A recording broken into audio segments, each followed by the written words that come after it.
All right, welcome to another episode of Freezin for NFC North Pod. We just had a couple leave. I feel like everyone's kind of like on edge this week. Episode 59, week 2 review, week 3 previews, Homer versus reality takes. 4 L's. It was a crazy week. Some things happened we thought.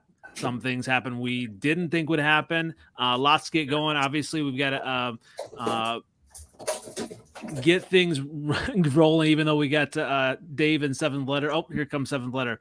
I'm going to welcome Craig back. Where can everyone find you, Craig? Hey, I'm on dailynorseman.com. You'll see a few articles a week up there for me. Welcome back, Dave. Can you hear us? I'm here. All right. And where can everyone find you? At Viking Dave 18 on Twitter. I refuse to call it X, so still Twitter to me. Twitter X, yeah. And 7th letter, where can everyone find you? Find me on Twitter or X, 7th letter 4, and Instagram and Facebook, same OG. Trevor, where can everyone find you? Welcome back. Yeah, thanks for having me. Twitter, Rev Trev K, and YouTube, Kempner Sports. Awesome. And we have a special guest as well. We have Coach T joining us. You've joined us a little bit back. Where can everyone find you? I think it's Bears _Coach Tree. I'll figure it out here in a minute. Absolutely. Well, you got another Bear. Bears 360 _Coach T there. Perfect. Well, I'm excited to get going, even though we all had L's. There's a ton of stuff to talk about, just a lot, even today with the Bears stuff. We've got Justin Fields stuff. We've got, whether you're still on the train or not for Bear fans. And also we got Jordan Love stuff. Is he just a game manager? Lots to talk about there. And Kirk Cousins, I think he's on track for like 6,000 yards. I predicted 5,000. Yet the Vikings still lose. And something happened with your Lions 7th letter. I know you said you wanted the Seahawks. You got them. Yeah. You got them. They fucked us up real good. Got him. Lions fans don't know how to be humble. That's what you get. That's what you get. That's what you get. That's what you get. Y'all been talking all this trash all off season. You play Seattle. You had a chance to go 2-0 in the division. All right, Dave. That's what y'all get. That's what you get. That's what you get. Welcome back, Dave. Welcome back, Dave. Well, let's just kind of welcome back, those Vikings. What happened in week 2? Let's go ahead. Craig, let's dish out some blame here for the Vikings on last Thursday night. I mean, there's plenty of blame to go around. I mean, you have Madison fumbling, you have Jefferson fumbling, you have Kirk fumbling. I mean, you have in the punt return. I mean, you have these fumbles all around, right? 4 turnovers. But it was still a close game. I'm actually more encouraged by that game than I was by a lot of wins I saw last year. Like, that is an impressive. You're on the road. You have a -3 turnover margin, and you're still winning in a 1-score game at the end. I mean, it's Kirk played well. He wasn't perfect, but he played well. The passing game's great right now. The running game's a mess. The run defense is a mess, and that's what's killing the Vikings right now. They can't stop anybody running, and they can't run the ball. And I think that's why they signed Cam Akers today to try to fix that gap, but traded for him. But that's not going to fix everything. But I mean, it's the run game is to blame, and the run defense is to blame. That's the main thing on Thursday night is what we saw. Absolutely, but your cohort here, Dave, still thinks the Vikings are the king of the North at 0-2. What's your blame for that loss to the Philly? I mean, he said it. It's the turnovers. They hung with Philadelphia. Like, that team was in the Super Bowl last year. They got blown out last year when they played them. If they didn't it's not just like bad throws. It's not like Kirk threw 4 terrible picks. It was fumbles. That doesn't happen. I don't know the stats. I haven't looked at it. When was the last time a team fumbled 4 times in a game and lost all 4? I don't know. And in the week 1, I mean, I was there. I was in Minnesota for that game. They had 2 more fumbles. That's crazy to me. Some teams don't fumble 6 times in the season, I don't think. I don't know. But it's just something that is so abnormal that should hopefully be easy to fix. Kirk's playing great. like you said, the passing game's clicking. Jordan Addison's a stud, man. I can't wait to see once he starts getting in there. Freaking KJ. KJ's a bum. Yeah, the running game is terrible, and the run defense is terrible. Exactly, just like you said. Hopefully Akers can help. I don't know how much he will. I think it's the O-line more than Madison. I don't think Madison's as bad as he looks. I think it has a lot to do with the O-line. Hopefully Reisner can help some. And then they gotta stop the run game because Philadelphia, when they wanted to, just did whatever they want to on the run game. They should have never passed the ball. They should have let Hurst pass because they were just running it straight down their throats. If that doesn't get better, it's not going to matter. But again, I just like you said, I'm encouraged by the way they played. It's annoying because I feel like they should be 2-0 if they just held on to the ball. But that's part of the game, but I think that's easily correctable. And if they play the way they've been playing and just stop fumbling, the things will go in the right direction. Well, things aren't going in the right direction for a lot of our teams. The Lions, we thought they were the king before of the we get there. Andy, yeah. So what you're telling me, Dave, is in week 1, they fumbled twice. Week 2, they fumbled 4 times. I'm seeing a trend. Your guy's going to fumble 6 times next week. You know what? You said, when is the next time? Next time is next week. It might be. Yeah. It's a trend, brother. You know what's crazy is I went upstairs during halftime of the game. I was watching my son, and I'm like, you know what? We get the ball coming out of halftime. I saw on my phone kickoffs coming. I ran downstairs and Kirk's fumbling, and I was like, "That's unreal! Like, what just happened?" How? I was honestly laughing at how comical that was because that just doesn't happen, and they still hung in there. So I was ready for it. Well, speaking of something that didn't happen, a Detroit Lions win didn't happen this week. 7th letter. Are you ready to spill your Kool-Aid or where are you at? The Seahawks, they got our number. We can't beat them. We turn the ball over a lot too. 5 turnovers, 2 fumbles, 1 interception, 2 turnovers on downs. The offense was clicking. We averaged 7 yards a play. We did our thing offensively. Montgomery fumbles. Amon-Ra fumbles. Yeah, he's hurt. Our right tackle's hurt. Houston's hurt. We fucked up. Gardner Johnson hurt. Them Seahawks fucked us up real good, man. Laporta can block though. So he's better than Hawkinson then. Way better than Hawkinson. Way better. Way better. Without a doubt. Our guy scored 2 touchdowns, so I don't know. And against the backups. That was hurt at linebacker. What you mean? Knock it off, yo. Oh, I missed this tight end conversation. Always an excuse. We don't need him to block. You do need him to block. Why? Why you can't run?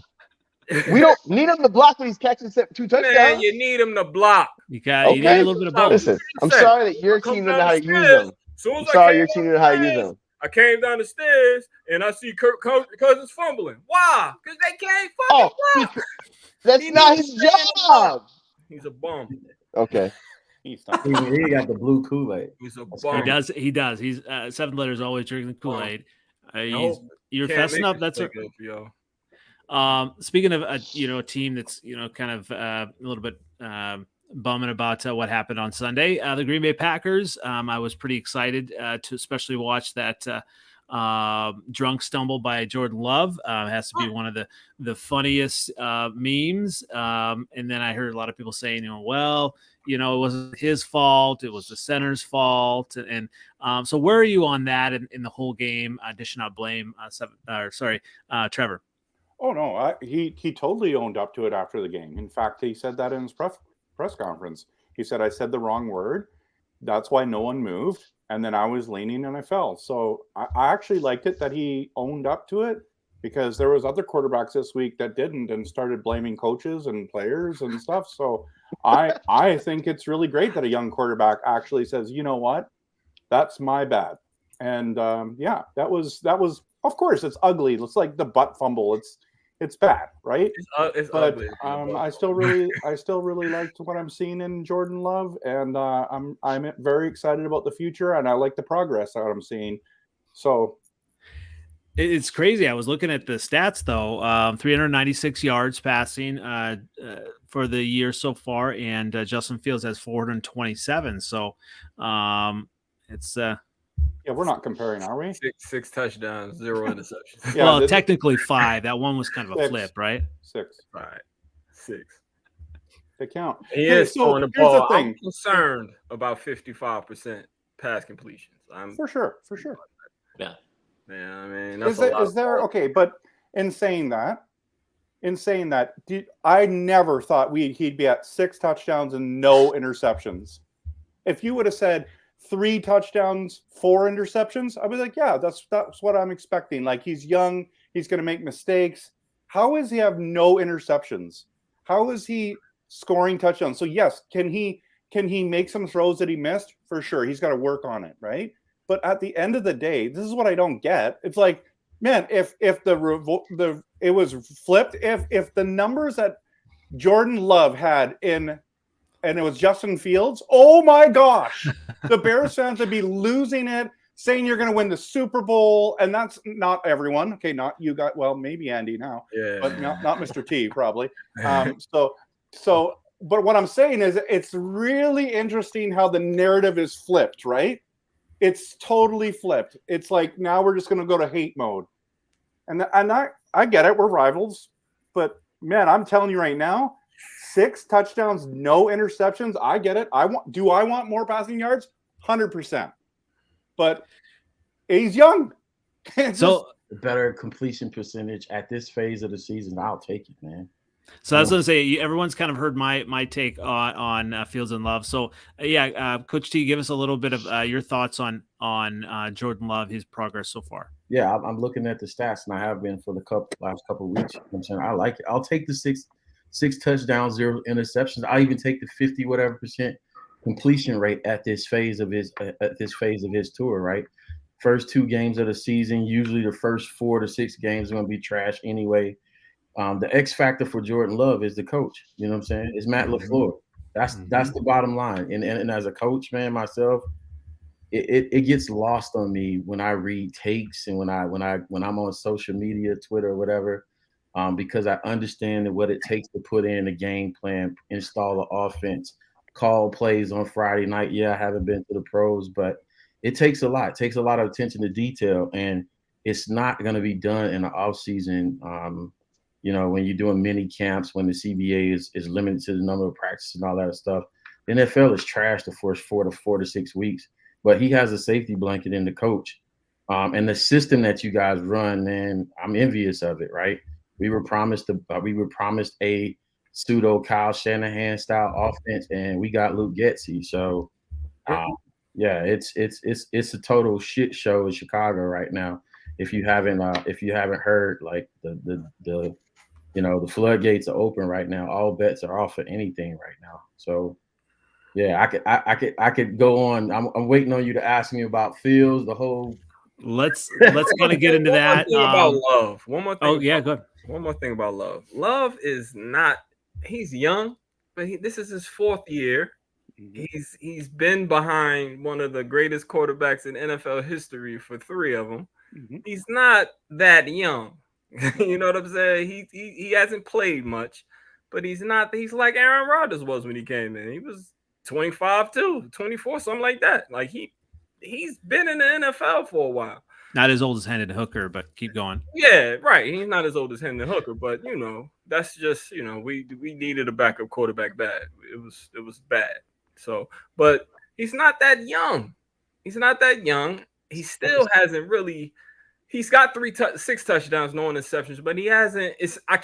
I still can't gauge him yet. I can't, because I haven't really seen him.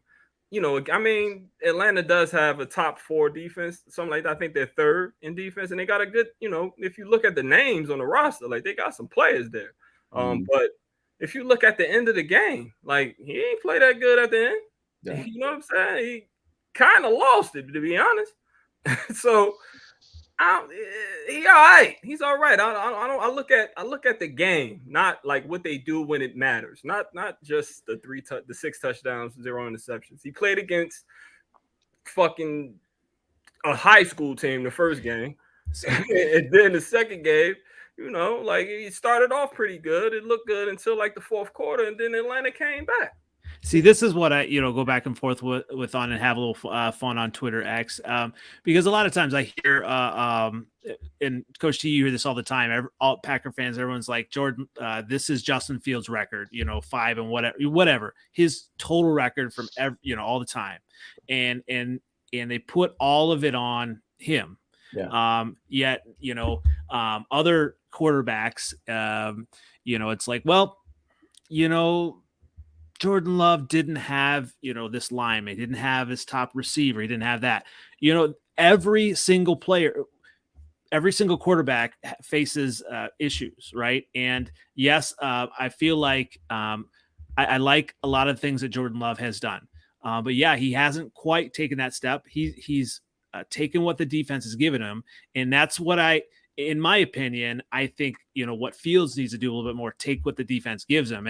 And I wanted to, we'll kind of pivot there to that then. Coach T, talk a little bit about what Fields did, maybe wrong and right in the game versus the Buccaneers, and then kind of what you're seeing. Yeah. Again, you know what I'm saying? If you follow me on Twitter, I'm probably insufferable, right? Because one thing I don't do is I don't do stats. I don't do percentages of none of that. You know what I'm saying? I know football, right? And it goes beyond what we see on Sunday or the Monday clips when you clip it up on the All 22.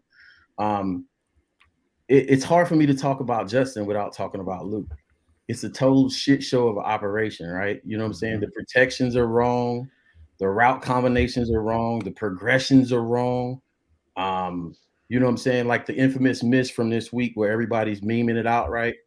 You know what I'm saying? I challenged a group of people I had on some show when I was breaking down the film. I said, okay, show me the protection. Why are you pulling a guard on the number 5-man protection? Why are you pulling a guard from the backside to the front side?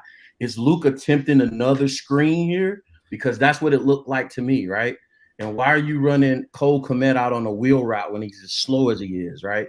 And everything that I see, all the tape that I saw where they were like, he has receivers running wide open. Did you check the progression?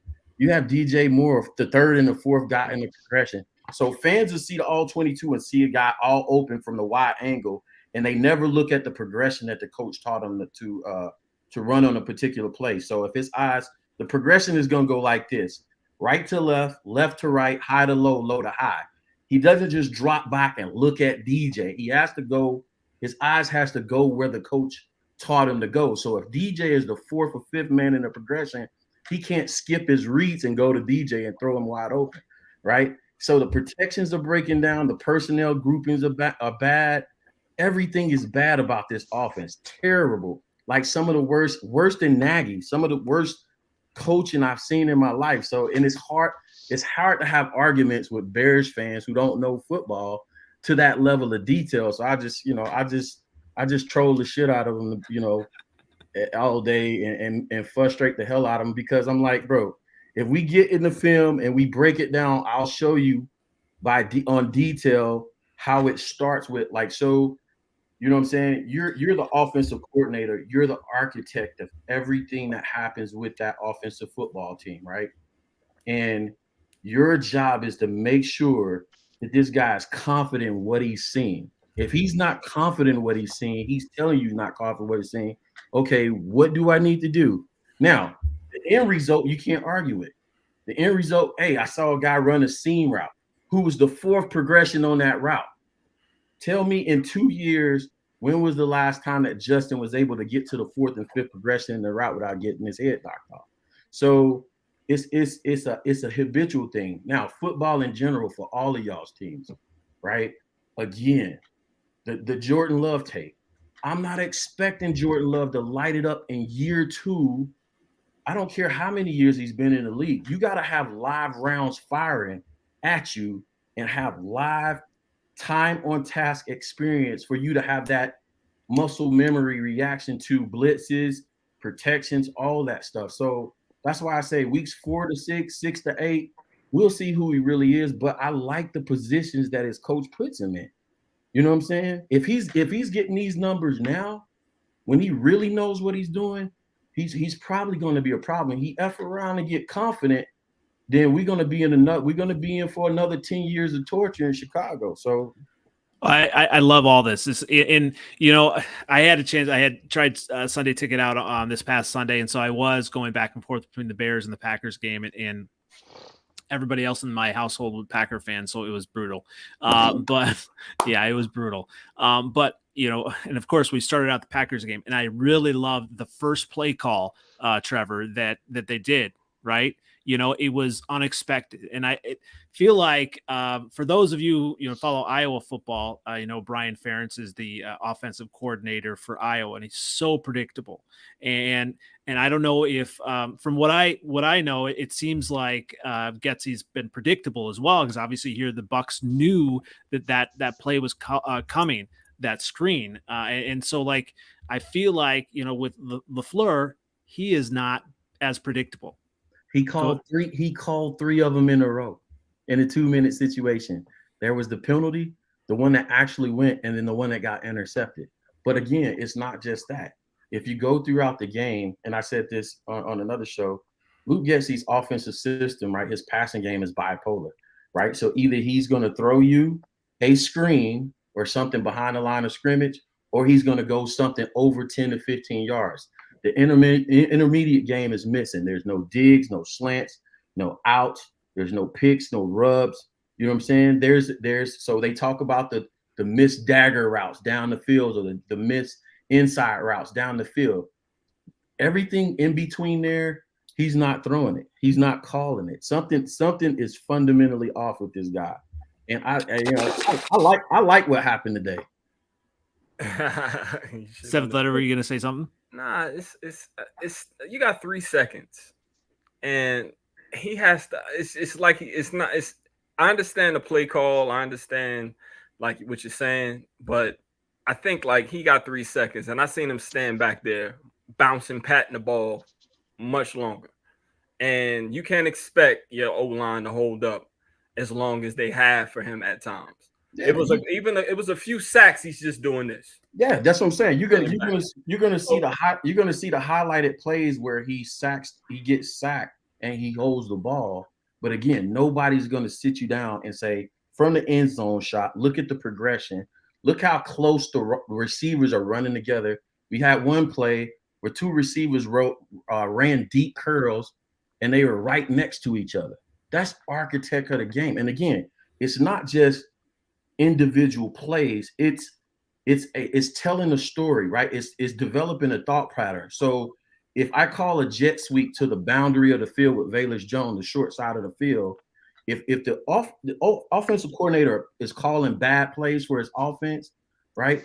I'm telling you what's about to happen as a player and as a coach. They're thinking in that huddle, what kind of dumb shit he's gonna call next. You start losing motivation, you start losing momentum, and you lose trust in what you're doing. That's what it looks like. Yeah, that's what it looks like. That's why it looks so terrible, especially in the beginning. It's like you come out kind of firing at the first drive, and then it kind of just regresses as the game continues to go on. It just gets worse and worse and worse. We're averaging. So far this season, we have 66 passes, 33 runs.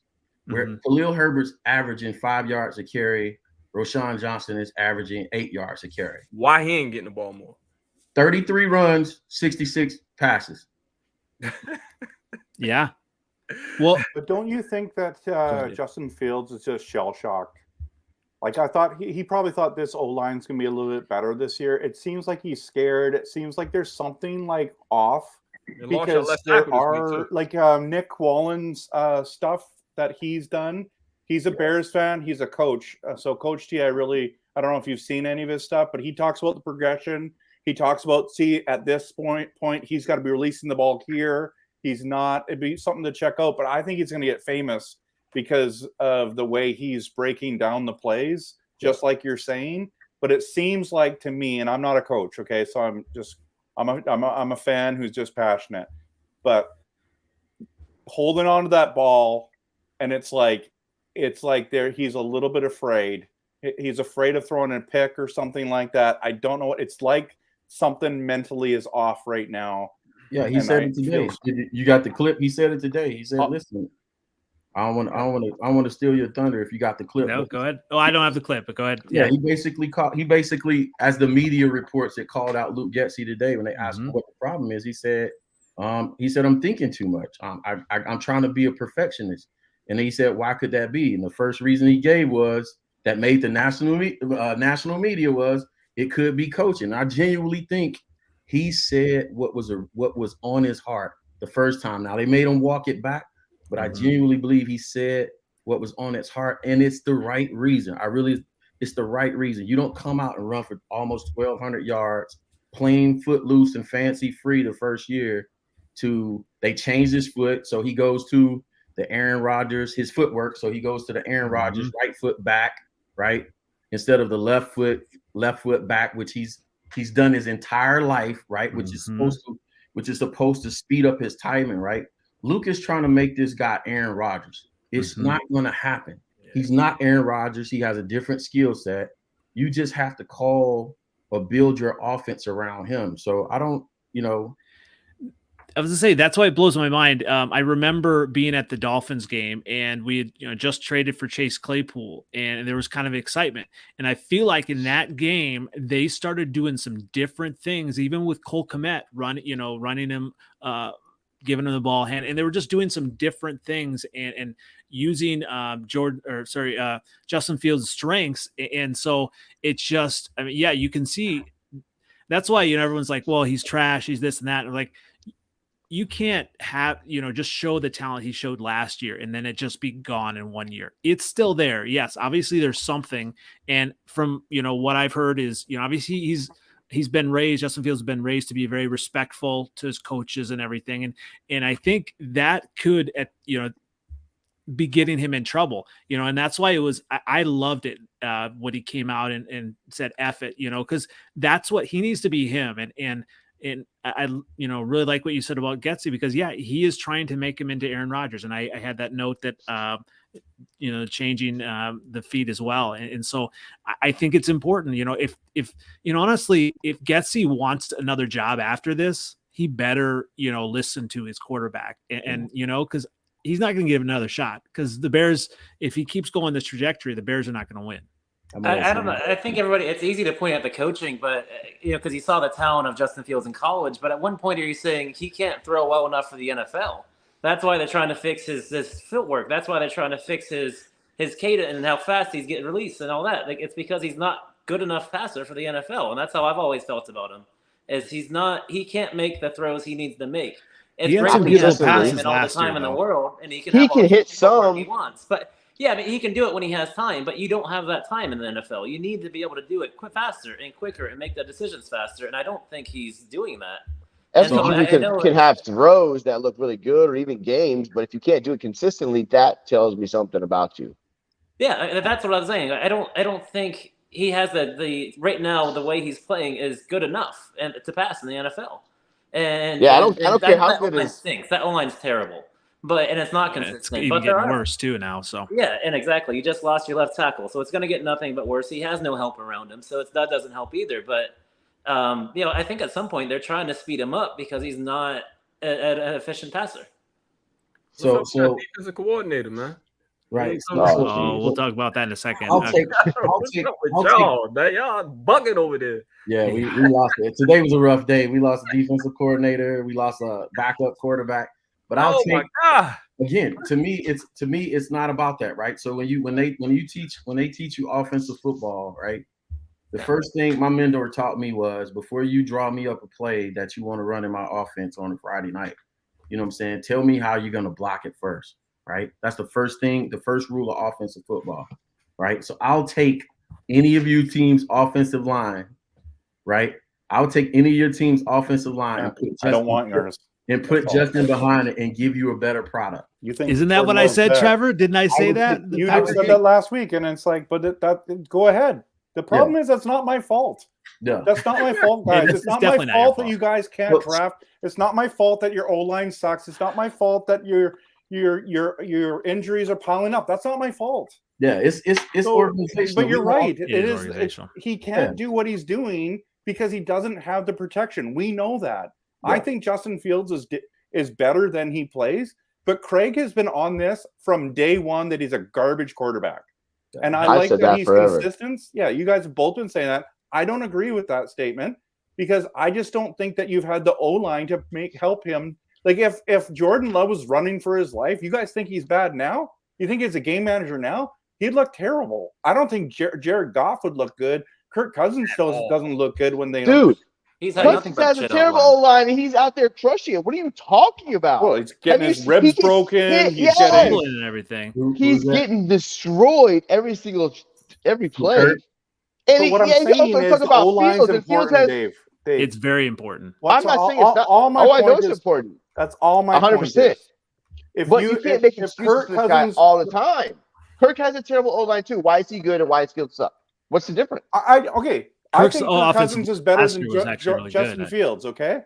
Right? But at the end of the day, you guys don't have a bad O-line, as bad of an O-line as the No, Bears. Like our just O-line- Oh, so now we're comparing like the worst. That's to, like, exactly what the we're Jets. doing, That's Dave. what we're What's trying the to point do. show? Absolutely. It's the Okay. poor. It's the Guys, poor. And it's, You and it's, guys got too many excuses for this I guy. don't- They're not that it's bad. unlimited They just excuses drafted a for him. first round Well, that's the thing, tackle, right? See, that's what I get on Twitter, right? They be like, "Hey, it's making excuses," and then I go through the operations of football. I think it's I'm like, reasons. All I'm saying is it's other logical. QBs have bad O-lines too. Kirk's is one of them. And you might say it's not as bad. Oh, I'm sorry, it's not as bad. He's Okay, so getting with, destroyed. That's Yes. my point. He's still making the throws, and he's yeah. getting hit. So with that, the games I do watch at Kirk, I see your head coach and your offensive coordinator giving a lot of 3-step drops, This is true. getting the ball out of his hand. Right? He has a balance of run. He has a run pass balance. Right? Not no It's more. football's meant Not to right be. now. It's played in its balance. Now here's the thing, right? You don't have to be successful at running the ball to actually create even try, balance. that's Right?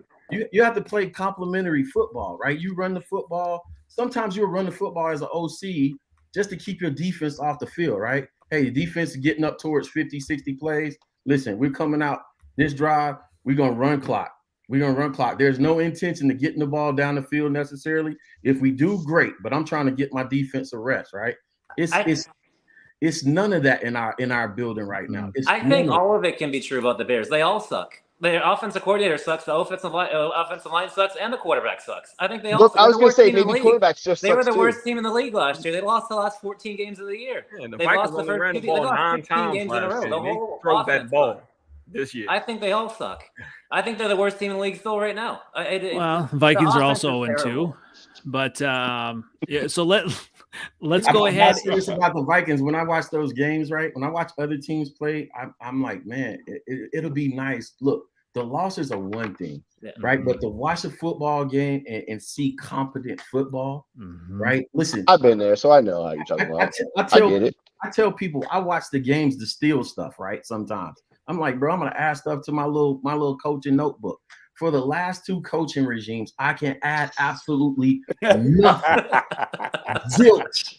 Nothing. I can't add nothing. There's nothing. Now I can watch a Green Bay. I'm a Kyle Shanahan nerd. Like I love Kyle Shanahan. So I can watch a Kyle Shanahan game, a San Francisco game. I can watch a Green Bay game, and I'm like, oh yeah, I'm gonna run counter using the tight end, fullback, or running back combo on a counter play. That's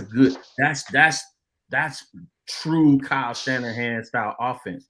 This trash that we run, it's crazy, man. Well, speaking of the last 2 regimes, Coach G, is there a path to the Bears upsetting the defending champs? Is it because of Nagy? Not upsetting. I look again. There's a path to competent football. That's you got to manage expectations with us, right? You don't look for a win. You look for competent football. You look for the small regression to what's happened today. Justin calling out the OC. They going in a room with the head coach and saying, listen, let's come up with an agreement on how to do this thing. We don't have to win the game, right? I'll give you an example for last week in Tampa Bay. Allen Williams is out. I'm not expecting to win, but Matt Eberflus is calling the plays, right? I'm looking for a more physical, aggressive defense that's going to blitz on obvious blitzing downs. And that's exactly what he did. We didn't make a lot of the plays where we had opportunities, but at least defensively, I saw hard play. and I saw competent football. Now let's. I would say, and with the secondary, all of the injuries that were mounting, still in the game late. So yeah, let's see just good football, man. I don't care if we go 0 and whatever.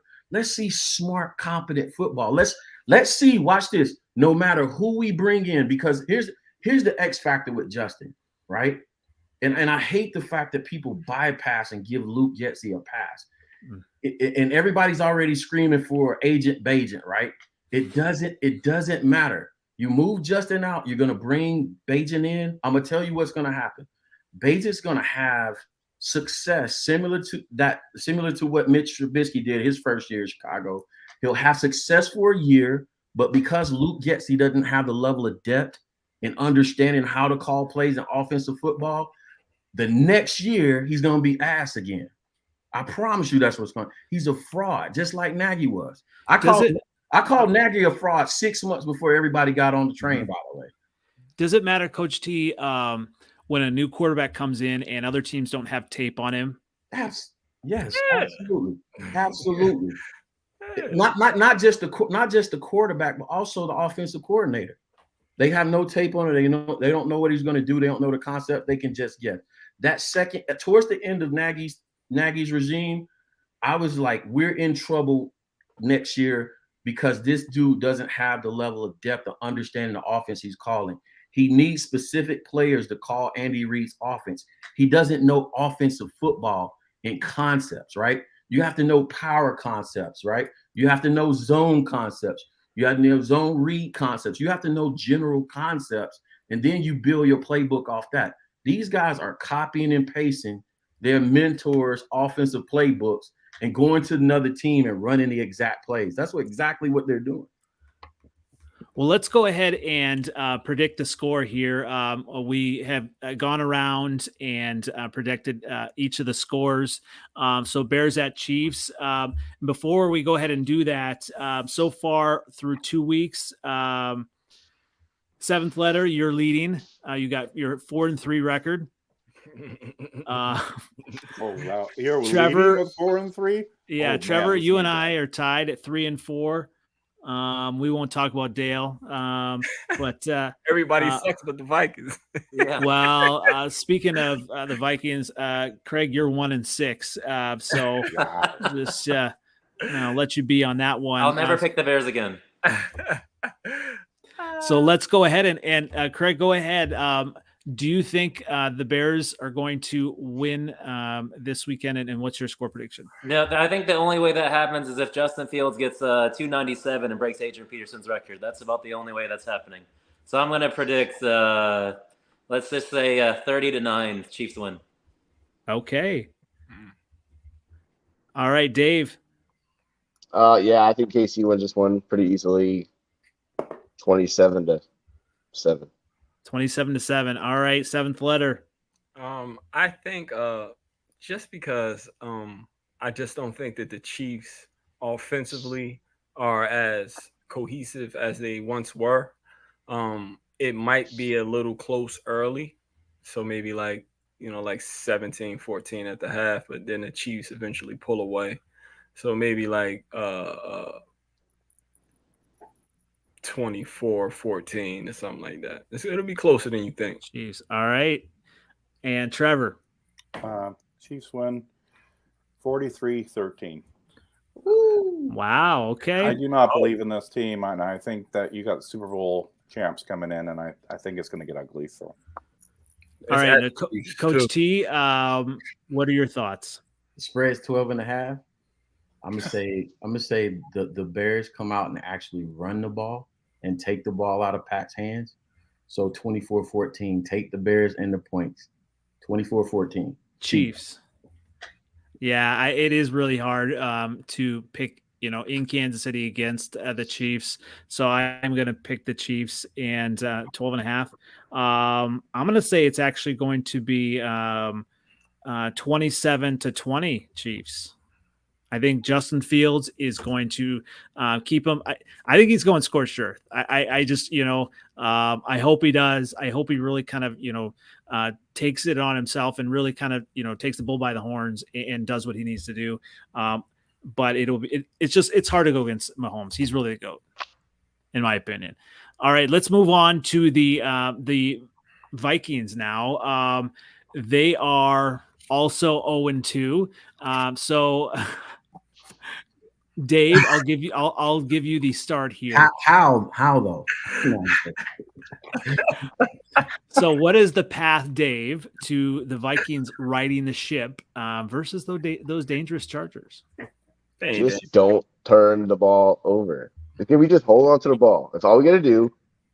The defense is going to, I don't know, they're going to have to figure something out because I think it's going to be a high-scoring game, with Herbert and those guys. But as long as we don't turn the ball over and kill ourselves every drive, I think that we are just as good as LA. I think we're better than LA, and I think that we're at home, so I think we're going to win it. And you have a score prediction? Yeah, let's go 31-28. 31-28 Vikings? Yeah, Vikings. Wow. Obviously. All right. So, Craig, are you still with your Vikings? Like I said, I'm encouraged by what I saw last week. You have the opportunity last week to score before half and then score at the beginning of the next half. You fumbled away at the end of the half and you fumbled away at the beginning of the half. And you lose the game by 6 points. So, I mean, I think this team is good. I'm going to say 34-30 Vikings win. 34-30 Vikings win. All right. What are your thoughts, seventh letter? Well, I'm not a Justin Herbert fan. Like the Chargers always figure out a way to lose. I kind of got the Vikings too. I do think that they're fifth in the league in rushing. So they saw what the Eagles did last week. So I'm thinking they might try to run on you guys. But they also have a great quarterback, and Keenan Allen and Mike Williams. So, but I'll take the Vikings. I just think you guys got to get out this one-dimensional shit, and I think when you just try to run the ball a little bit, everybody knows how to beat y'all. Justin Jefferson is gonna get his. Take him out. Don't let him score though. He can have 3,000 catches and 100,000 yards, but don't let him score. If they do that, the Chargers win. But I think this week you guys get into the win column. It'll be like 35, 34, something crazy. That's how the Chargers lose, That's how the Vikings win and lose. Right. So that's the perfect game. Trevor, are you buying the Vikings here? I was going to pick the Chargers, but I don't think Eckler's going to play. If Eckler plays, then I would take the Chargers. But I think that the Vikings are going to win. I think this is a massive game for both teams. It's a must-win game. It's really unfortunate these two good teams are both 0-2, and literally, like, this could be the season, right? If you start 0-3, what are the chances of you making the playoffs? So, yeah, especially, well, I mean, maybe in our division you have a chance still, but I'm going 33-30 Vikings. All right, and I'm going to go ahead. I just do not believe in the Chargers secondary. I think it's going to be 38-21 Chargers. I just it's going to be 0-3 for the Vikings. That's a big loss, though. What's that? Yeah. 38-21 is a big loss. It is. I know. But I think Kirk Cousins is still going to be on pace for his 5,000, 6,000 yards. He's going to have to. He's going to have to keep throwing.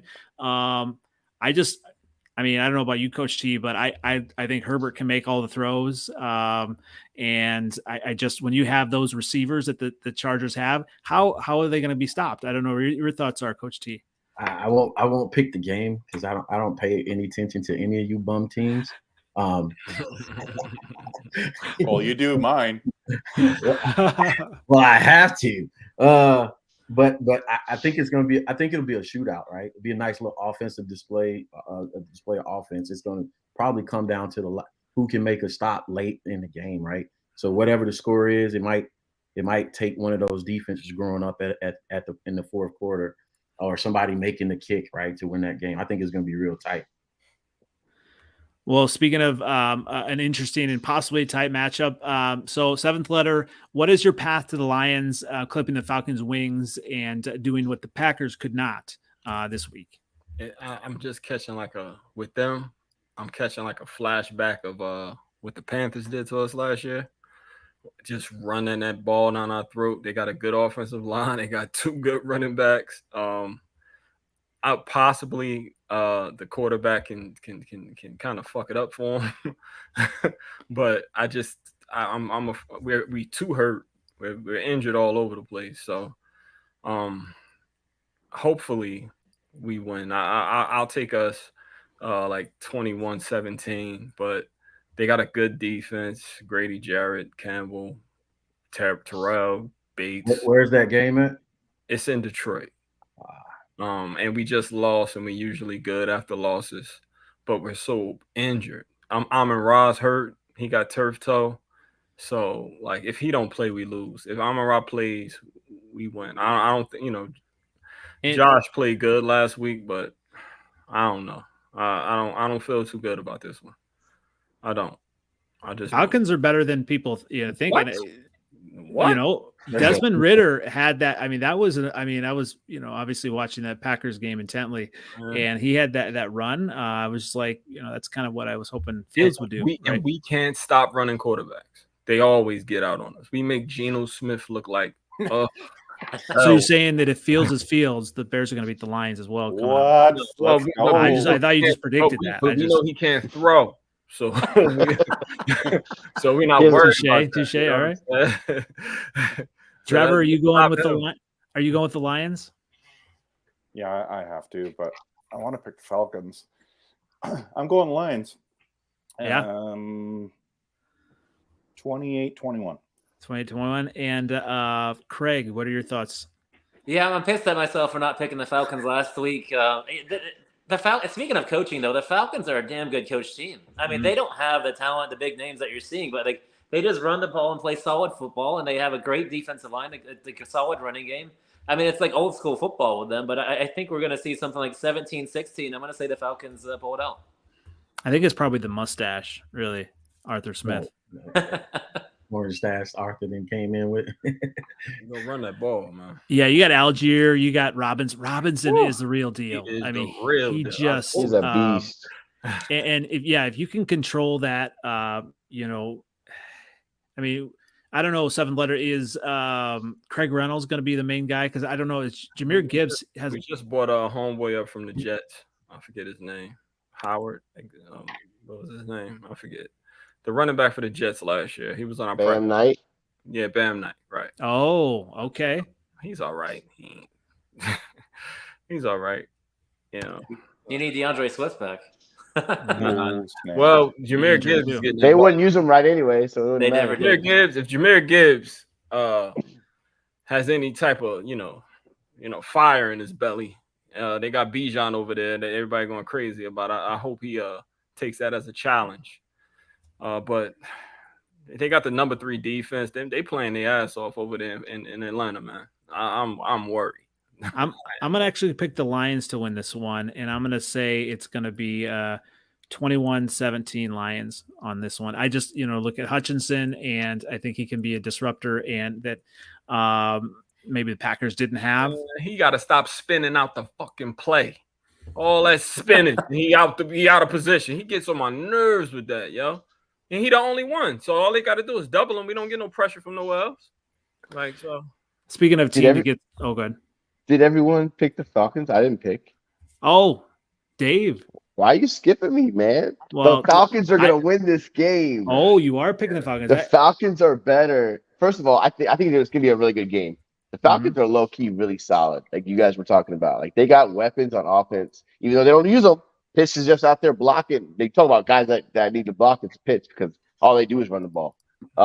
London, like, they got high-end talent. Yeah. Bijan's obviously a superstar. Man, imagine if they had a quarterback. That team would be nice. That would be a problem. And if they still had Ridley. Yeah, there you go. That too. So I think they're a really good team. I don't think they're a great team, but I don't think that they suck. I think they're just a solid team, and I think Detroit's just as good. I think it's going to be a really good game. But I'm going to go with Atlanta. 20. 27-24. 27-20. So close one. All right. Yeah. So I was just saying, my segue was speaking of a team that annoys me, the Packers. So Trevor, what is the path to Green Bay knocking the Saints off their pedestal? And they got a tough defense, but what do you think? Yeah, I always get worried about the Saints because we've had those, like, it was 2 years ago we lost like 37-3. It's just like these really surprising. They seem to have our number. I'm just really hoping that Green Bay wins and Detroit wins so that next week we play each other, and that will just be like a really cool, for the number one seed in the North, and that would just be really awesome. I think if we come out and lose this game, that's going to be really disappointing. I do think it's going to be a low-scoring game. I think it's gonna. I'm going to go with my Pack just because I have a feeling that they're going to work on some stuff. I think the defenses are both going to come up really good. I like Derek Carr a lot, but I just think he's not elite. And as much as I like watching him, he'll turn the ball over at least once or twice. And they don't have Kamara back yet, so and they're missing Williams as well. So I think that we're going to win 17-14. What was the difference between the defense week 1 and week 2 for the Packers? Because they were not stopping the run. Yeah, just because of the Bears. Drake London made. We didn't run it. Yeah, Drake London looked really he looked really good. Jair would look bad. That was the first time I was sitting there. I'm like, ooh, he doesn't. It's like he's off or something today. He just got owned by Drake London, which is weird. But he's a big body frame guy, so I understand that. But I mean, he holds his own most times against elite guys. So I'm not really sure. I think they're just going to get it together. Van Ness went out of the game as well at a time, and he has been quite effective, which is quite fun to watch a young guy play that well. So I'm not sure. Other than that, I can't explain why Jair was terrible last week. Seventh letter, where are you at on this game? I think this week Air Jordan throws an interception. I think this is the week. They kind of, their defense is stout. I think they're number 4 in the league. But Carr isn't playing well, and Carr keep them in it. They lost all their running backs. Taysom Hill was leading the team in rushing, so it's like I see them being kind of one-dimensional and leaning on Carr too much. So I think the Packers may pull it out. But it's going to be a very low-scoring game. I think maybe like a boring game, to be honest. Probably 9-6, something stupid like that, like something low, like 13-7 or something like that. You know what I mean? A lot of field goals and from the interceptions that they get from each other. A lot of field goals, not a lot of yards. It's probably 400 yards of total offense the whole game for both teams put together. So I think it's going to be a 13-7. That's my score. It's going to be low, I think. Coach T, do you like the Saints this year at all? I don't like any team that leans on the pass too heavy right now, especially this time of the season. Right? In that Packers game, just because of the two-headed monster they have at running back. The other back yet? No. Jones is still questionable, right? I still like Corey Dillon at running the ball behind that offensive line. AJ Dillon falls all the time. AJ Dillon, I'm sorry. If they don't stop the run, it's going to be a problem. You know what I'm saying? Packers are like always been traditionally one of those momentum teams. Like, so if you give them life, it's going to be a problem stopping them, right? The question is what does New Orleans do on offense to counter that, right? Just, you know what I'm saying? You have to go against a pretty decent secondary. So another tight one. Because it's a home game for the Packers, right? I'm gonna have to go with, surprisingly, for both of these games, I'm gonna pick Detroit. Surprisingly, beat Atlanta. They're due one. Like, every team's gonna wet the bed at some point. So it's time for Atlanta to wet the bed with the young quarterback, and it's time for New Orleans to wet the bed. What about you, Dave? Are you thinking Green Bay is going to wet the bed instead? Yeah, I think Green Bay is a decent team. I don't think the Saints are that good. I think they're a little bit overrated. I think they're solid. They're fine. I think this will be a good game. Where's it at? Green Bay. It's at Green Bay. It's their home opener. That's why I wonder, like, how jacked Okay. up they will be for. Yeah, I mean, listen, I think that they could easily win this game because I don't think the Saints are that good, and I think the Packers are fine. I mean, they probably should have won the game last week. They probably should be 2-0. So they're a good team. I think it's going to be a pretty good game, to be honest. I don't see any team having a big advantage on this game at all, and I think I'm going to pick the Saints because I'll never just go for the Packers, but I think it'll be a good one. So, Craig, we're talking about Dave just brought up having advantages. Would you take Jordan Love or would you take Derek Carr? I mean, I'd take Derek Carr in that situation, and that's kind of my analysis on the game. I think if Aaron Jones plays, I think the Packers win. If he's out, I don't. You're Jordan Love versus Derek Carr because Kamara's out, obviously suspended. So if you're missing both running backs and it's a passing game, I trust Derek Carr more than I trust Jordan Love. And if that's the case, I'm going to go 24-13 Saints win. And if Aaron Jones plays, I think it might be 24-20 Packers win. But, I think I don't think they have the running game to help Jordan Love enough without Aaron Jones in there. And, I mean, A.J. Dillon isn't a good running back. He's fine in little situations, but he's not a full-time running back. He's not good. So, yeah, if they're missing the starting running back, then I'm going Saints. Let me put an asterisk. Can I put an asterisk on that? Mm-hmm. This is what I love. This is what I trust about Matt LaFleur. It doesn't matter if he doesn't have a running back. That system knows how to get a guy a ball where he can get some carries, whether it's a wide receiver. Yeah. They carry the ball from so many places that all you have to do is keep the defense off balance.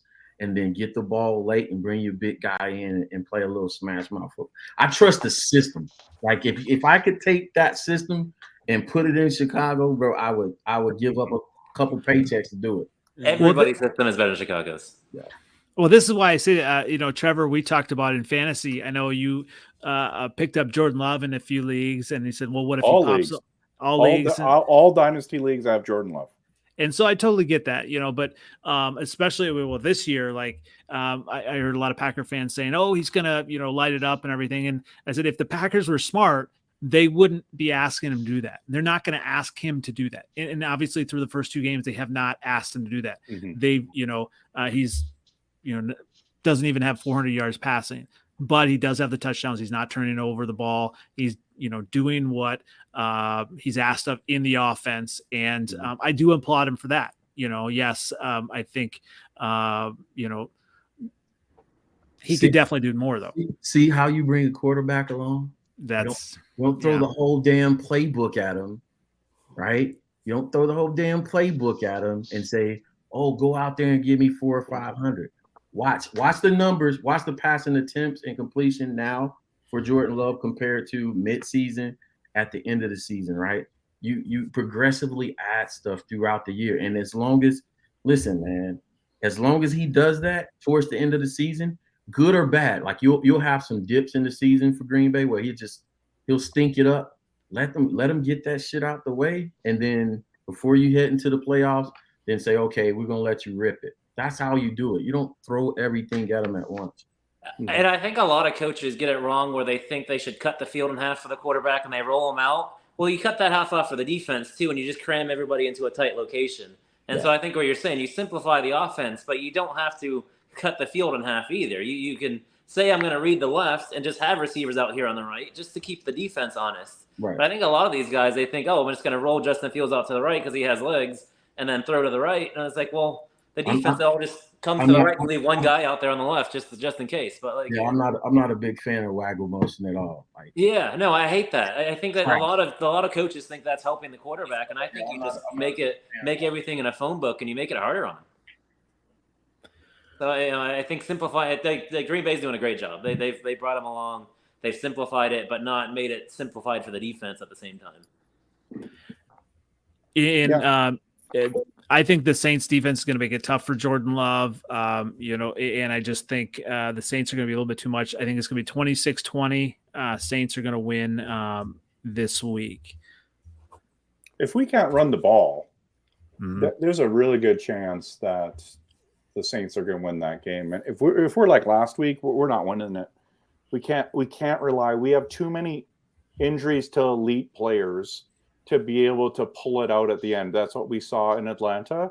It's like everyone's like, well, see, he didn't do it in the last 50 seconds. It's like, yeah, who's he going to throw the ball to in those moments? So what I'm saying is, and we talked about this week one, is we had all the excuses in the world to lose week one, and we somehow won that game. Now, granted, we had our left tackle and Jenkins and Aaron Jones. Now we're missing those guys. And if Watson can play this week, that'll be tremendous help for us if he can play at a decent level. I'm really hoping. That's why I'm nervous about this game, is because at the end of the day, we are missing some key guys. And I don't care what team you are, you have to have your elite guys play because they're different. They're different. So, and I wanted to kind of end with this, and this is why I know Coach T, you follow, Bears Twitter and Bears, social media. Everyone's kind of lighting up on Justin Fields and everything, and just like, he's terrible, get rid of him, fire everybody, all this. This is why I'm on Team Fields still. Trevor, you just said, basically that, if Jordan Love, he's not going to win you the game. And obviously he didn't even, do that. And, he's got to take time. He's got to learn that, right?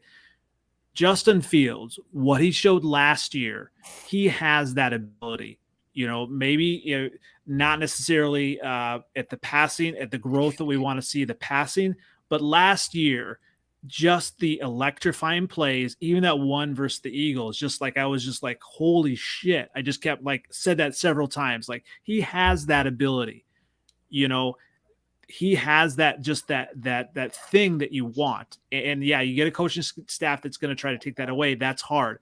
But I thought we were down 20-17 at the end of the game.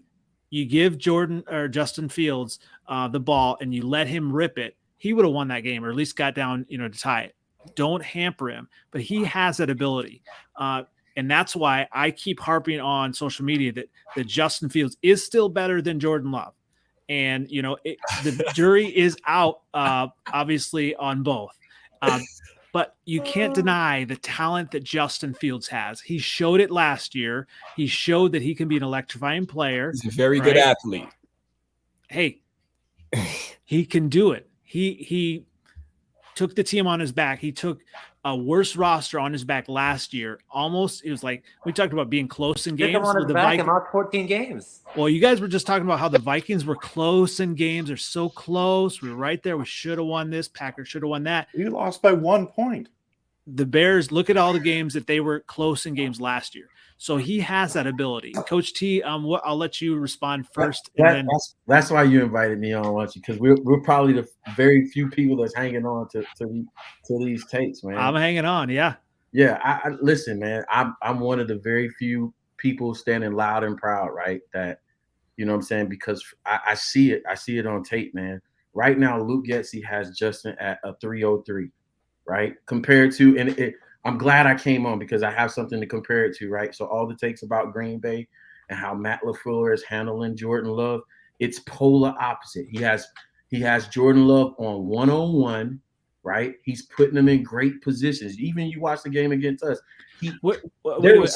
Coach T, Trevor, I said that to Trevor online, and he said, "What does that mean?" So, can you elaborate on putting him in good position? What that means? So you're calling plays, and you're telling the story with the play, right?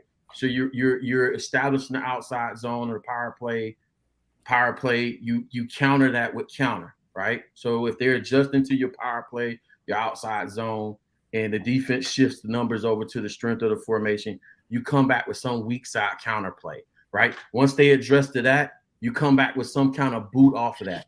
LaFleur tells stories with his play calling, right? As if I'm a defensive coordinator, I'm like, man, I don't know how he's going to counter this move, right? Luke Gessie is just calling plays like my son does Madden, right? There's no logic to the play calling. I'm just going to call this play right here because it's on my call sheet, and it's 303 level, right? So I'll give you an example. Putting him in, look at our game against him. I can't think of a specific throw right now, but all of the throws he asked Jordan to make versus us made good football sense. Like in my mind, I could say watching the game, if I'm calling plays, if I had the call sheet, this is what's coming. So it registers for me, right? Nothing that Luke calls makes sense. Like it's not you hit a toss sweep, randomly, or you have success on a play throughout the game, right? So this is what happens. We'll have our call sheet during the game, and we have success on the play. We'll mark that as success. So you're going to see that play sometime during the course of the game again. He never does that. He doesn't go back to it and say, hey, out of my first 15 script, these plays were successful. So I'm going to call these plays again, and then I'm going to call the counter plays off of this so I know what I can get away with from the defense. You guys have way better coaching. So what I'm going to say is I'm not off the train because I believe if they pull them back to a 101 and start moving them towards a 202, we'll start to see some progress. The problem is we just lost a left tackle who broke his damn neck, right? Mm-hmm. So how is that going to play out? And what I'm afraid of now this week is because Justin came out and called Luke out, what is he going to try and press too hard and overdo it now, right? Mm-hmm. It has to be, like he said in the presser today, I have to go out there and say, F it. This is where I like it, right? I used to be a jazz performance major back in my younger days, right? Right. So you have music theory and then you have jazz. What the play caller gives you is theory. In theory, yeah, this play is supposed to work, right? So Justin, don't think of it as I have to run it like he said, I have to run it and be perfect. No, you go out there. If something breaks, progression 1, 2, you might get the 3 and take the hell off. Nobody's. And I know the being called a running back crap is affecting him. He said it plenty of times.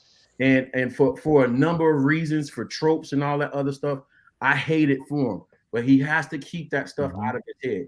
You know what I'm saying? I know it. I'm from down here. I live in the Atlanta metro area. His family, I've seen him play in high school. Mm-hmm. So he has to keep that stuff out of his head and just play ball. I agree. And did that kind of make sense, Trevor? Yes, it does. But my question is, how many years are we going to talk about this until we just, what I mean? What is this, year 4, right? Yeah, this is it. So year 3.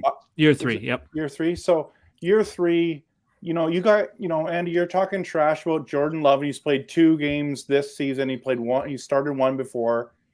And it's like, wow. Like, you wanted me to be gracious with Justin Fields, and I have been, and I've been like, he's better than I think. And at the end of the day, so I'm like, okay, so, but then I agree, your O-line's terrible. Now you got injuries. Now we're blaming the coach. So Nagy was terrible. Now we're talking this coach are we firing the coach now? I hope so. Listen, the only thing I would do different based off of what you just said. See, you see how we do that? We add the coaching as an asterisk. No, to me, it's very important. It's everything. It's very important. I agree with you, but what I'm saying again, this is not my fault that you guys can't get a coach. No, it's not. Why didn't you guys draft and get a better coach? Yeah, Vikings went and got a better coach. No, we realize it's a trash Lions organization. got a better coach. So what I wouldn't do is I wouldn't say, oh, Jordan. This is what we do as fans, right? We'll say Jordan Love and Justin Fields, Kirk Cousins, Jared Goff. We're comparing them because we're competitors, right? But Jordan Love's path is so much different because of Matt LaFleur. Look what Kyle Shanahan did with Mr. Irrelevant in football in that very same system. Mm-hmm. It's the system. The system is the star. Well, and I was going to say, Craig and Dave, I mean, you know how much coaching matters. I mean, from what I heard on Educated Takes, my guy who started this podcast with, he said, obviously the former coach, him and Kirk didn't see eye to eye, right? Yeah, I mean, Zim was a run first, defense first kind of coach, and Henry Kirk never got along. I mean, Zim was just a hard guy to get along with. I mean, he's just a hard ass, and he didn't get along with him. But I don't think Kevin O'Connell's really changed a whole lot. I mean, I know we won a ton of close games last year, but I mean, the playoffs looked a lot like the playoffs did under Zimmer. The playoffs, I mean, I don't know if the coaching was as big of a change as it seems, just because they won a ton of games last year. They were very consistent under Zimmer, but they had some good years too. They were in the NFC Championship game with Zimmer. They had some good teams. He took the defense with him. Yeah. Yeah. Well, I mean, the defense was terrible last year, or 2 years ago and last year both. But and they're better now. But I think that's more Brian Flores than it is Kevin O'Connell. I love Zimmer, by the way. He's one of my defensive coaching crushes. If you great will. He struck fear. Like it's certain people that I look to as coaches, and I'm like, bro, this dude would get a call from me if I have an opportunity. He struck fear in you as a defensive coach. The one thing I don't get that happened, he used to use that double A gap blitz all the time. The last 2 years in Minnesota, that went away. They just stopped doing it. Yeah. They still had Barr and Kendricks, and he just stopped using it. He just stopped doing it. And I'm like, what? Anthony Barr is only a good pass rusher. He's not that good of a linebacker other than rushing the passer. And he just stopped doing that A-gap blitz, and was like, oh, why does Anthony Barr suck now? And if he doesn't, he just stopped using him correctly. And I don't know what it was, but he just kept on getting smoked by it, so he just stopped doing it. So I love that you said that, Craig.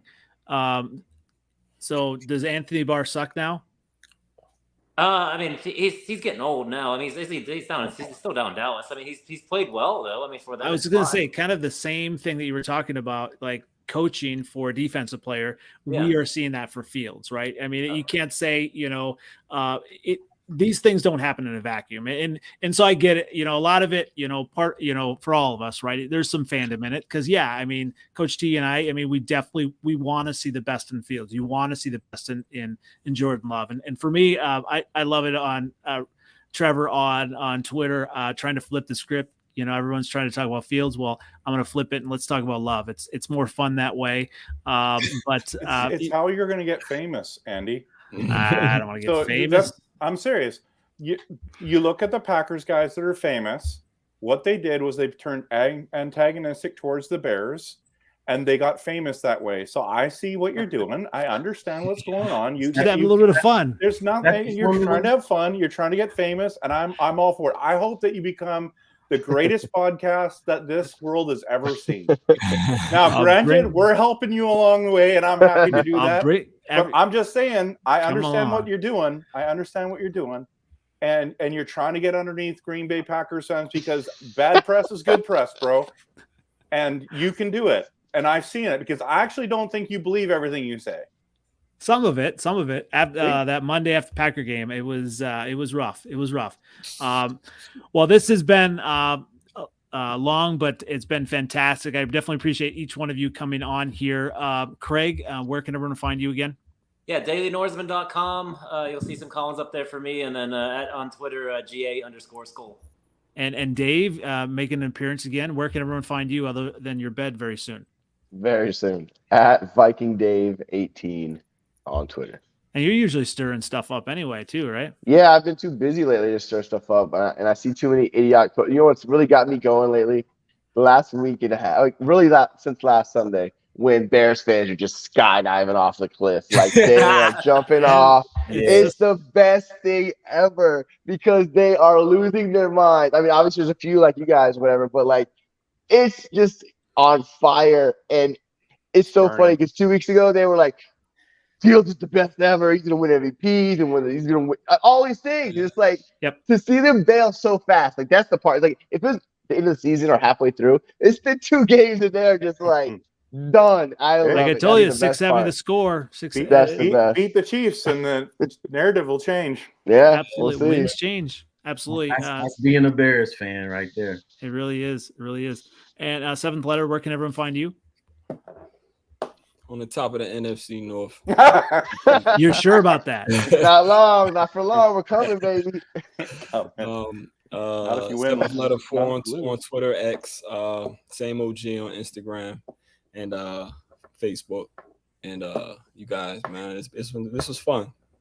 It is absolutely always fun. And Trevor, where can everyone find you? Kempner Sports on YouTube and Rev Trev K on Twitter.